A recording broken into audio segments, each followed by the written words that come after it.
So I would like to warmly thank Tim for the organization of this event. I'm truly honored to be a part of it.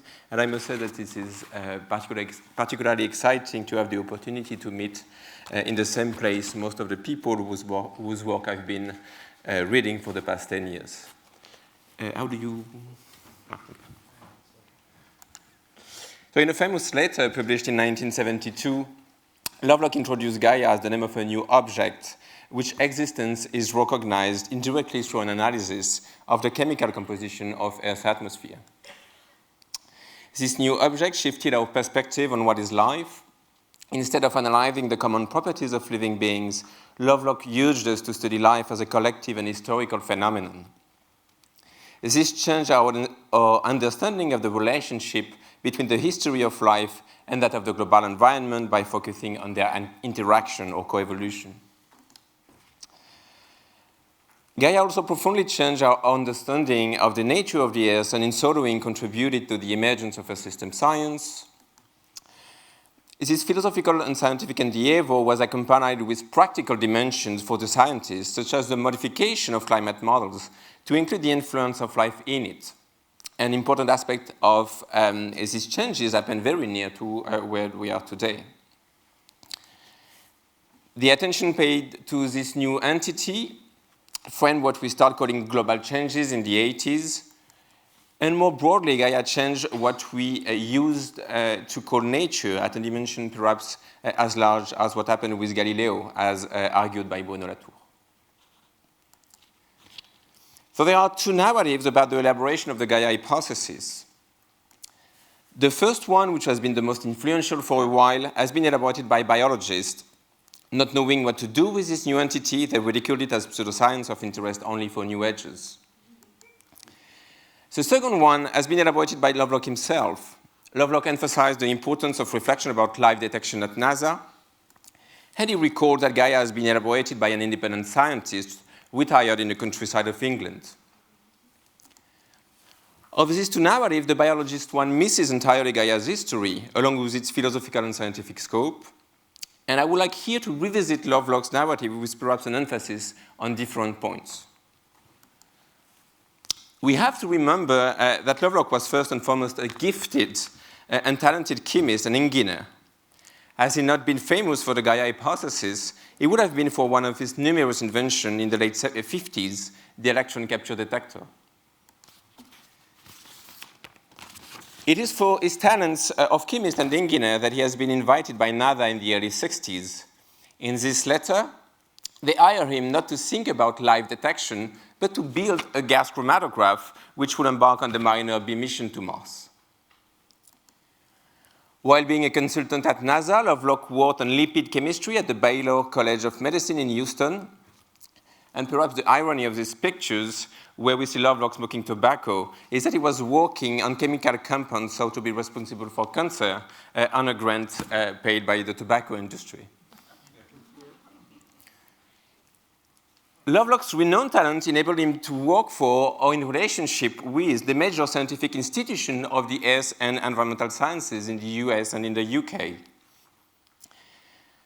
In his archive, you can, for instance, find the contract he had with the NCAR, which bought him some of his chromatographs, or with the American NOAA.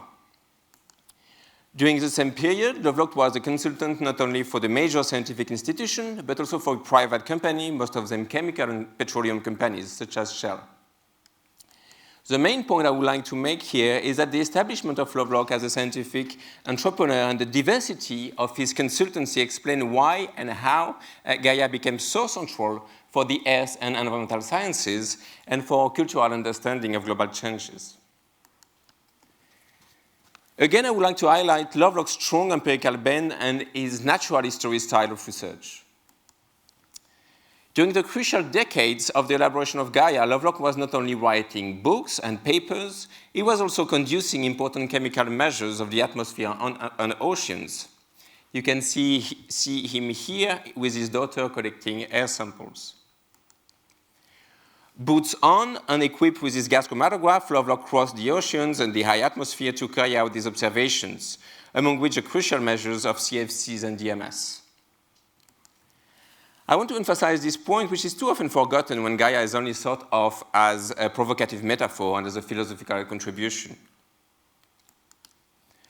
The second point I would like to make is that Lovelock had a very dense and vast network. We need to remember how respected and demanded a scientist Lovelock was. In the 70s and 80s, he is invited all over the world to give conferences, talks, and interviews on many topics, be it in prestigious universities, at the United Nations, or at television programs. Here is an excerpt from one of the letters of the 80s. I want to thank you for what you brought to MIT. I never thought I'd see the day I would invite a speaker who would overflow a lecture hall. If you open Lovelock's agenda from the 60s to the 80s, you will see how busy he was working on very different topics for different peoples, companies, and institutions. When going to the US, he would do a great tour of university and private clients. What I mean here is that Lovelock was clearly not outside of the scientific game, as the biologist suggested, but nor was he completely buried in Bauerscholk, as he sometimes presented himself. He had a dense and active life in major institutions and companies. Finally, I want to suggest some links between his activities. We can start here as an example with the letter of invitation for the 25th anniversary of NCAR. The letter starts by recalling how famous Lovelock is for his measurements of twice gases, but then insists that he is invited to talk about a broader scope dealing with Gaia and the way the biosphere and the atmosphere are to be studied by scientists. So Lovelock's talent in chemical measurements clearly opened some doors and eased the diffusion of his broader view of the Earth, which then changed the scientific practices. Another important link is between his work for private companies and Gaia. In a letter to a researcher at Shell, he recalls how important was his work for Shell for the elaboration of the Gaia hypothesis itself. In 1975, Lovelock published an important paper in New Scientist, which prepared for his first book and which attracted Andy Watson as a PhD student. Not surprisingly, this paper is co-written with a colleague from Shell. More surprising, perhaps, is the fact that the very first written formulation of what would later be known as the Gaia hypothesis is to be found in a prospective note written for Shell in 1966. I will try to elaborate with an example on how connected Lovelock's different activities were. There is a famous quote from Lynn Margulis lamenting that for too long we've had atmospheric chemists wondering where does all that methane come from, and biologists ignoring where all that methane goes. For Lovelock, methane was at the same time a compound produced by Margulis microbes inside the guts of Devon's cows, as it was a compound transported by Shell's tanker and involved in the delicate atmospheric homeostasis of the atmosphere, such as the oxygen regulation. So in a sense, the diversity of the connections within Gaia or the Earth system were embedded or incarnated within Lovelock's synergic activities. The very diversity of Lovelock's activities, clients, and employers enable him to be at the forefront of all the major issues classically associated with the rise of globalization of the environment. This is the case for DDT, CFCs, the controversy over lead in gasoline, smog in big cities, climate change, acid rain, the circulation of atmospheric gases, and so on and so forth.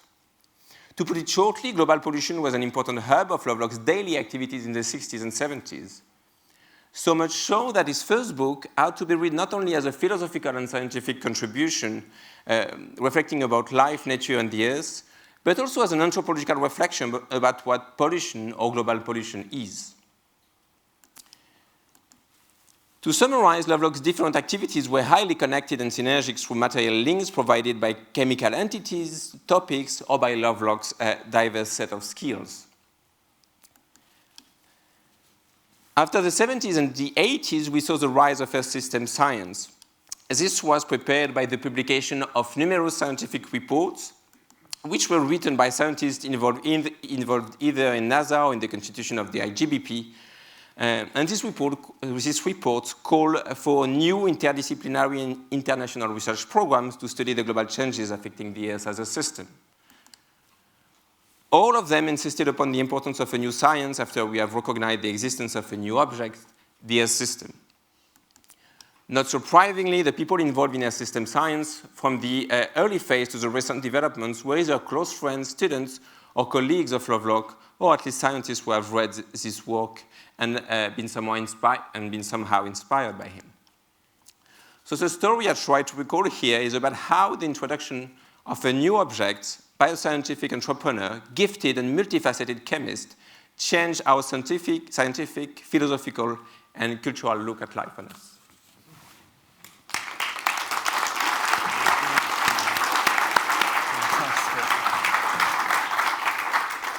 Fantastic, Seb. Right, we have some time for questions. 5 minutes, in fact.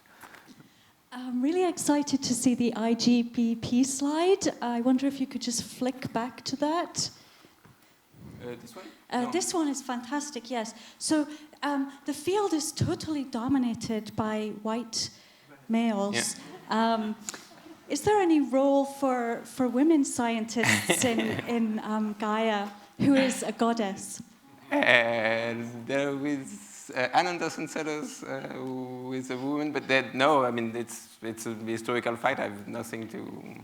Do you have any thoughts about this evolution here? They tried,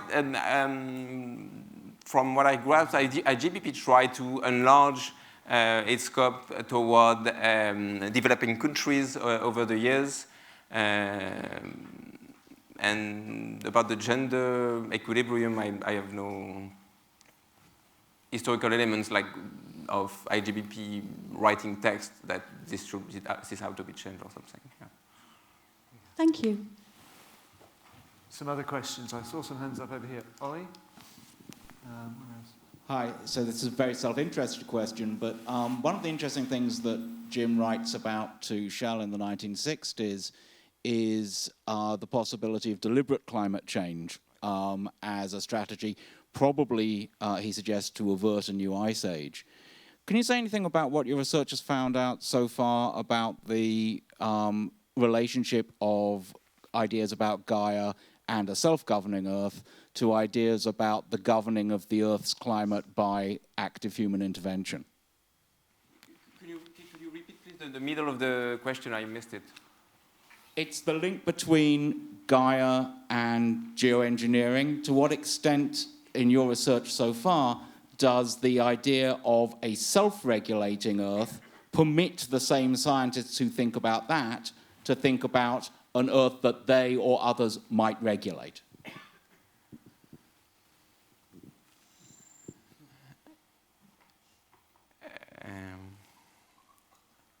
I'm trying to reconstruct the question.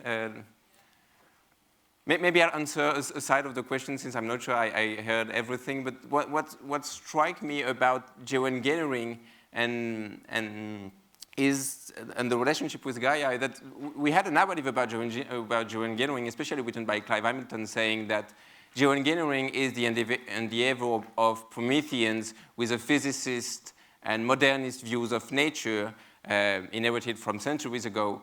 What struck me is that scientists who presented themselves as working under the Gaia philosophy of nature, which was supposed to be exactly opposite to the Promethean views of nature, also proposed solutions of geoengineering.